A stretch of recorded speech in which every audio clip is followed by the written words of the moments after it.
Minggu ni baru aku sempat nak layan Guardians of the Galaxy Volume 3. Kalau korang ada follow aku punya Instagram, tengok IG story aku, korang tahulah yang Guardians of the Galaxy punya movie ni antara aku punya favourite movie dalam Marvel punya senarai movie lah. Daripada Guardians of the Galaxy yang first sampailah yang ketiga ni pun favourite juga. Volume 3 kali ni mengisahkan tentang Guardians of the Galaxy ni cuba nak menyelamatkan kawan diorang yang dalam Guardians of the Galaxy ni juga daripada tak nak cerita lah, takut spoiler. Korang kenalah tengok sendiri. Serius, tak rugi.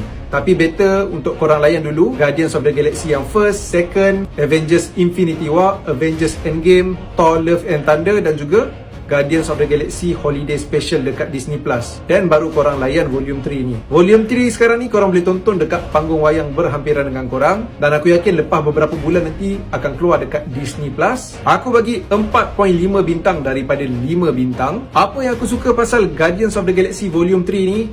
Almost everything. Dia punya moral values, penyusunan jalan cerita, action, music yang dia pakai, sinematografi dia, semuanya nice.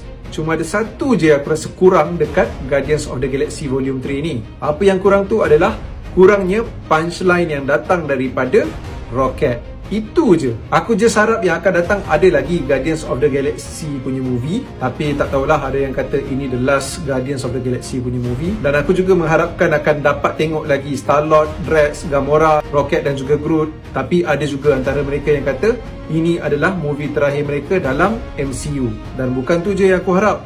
Aku harap juga James Gunn mengarahkan Guardians of the Galaxy Volume 4. Tapi kita tahulah yang perkara tu dah takkan berlaku lagi. Thank you James Gunn kerana hasilkan satu Marvel Cinematic Universe punya movie yang shock setelah sekian lama.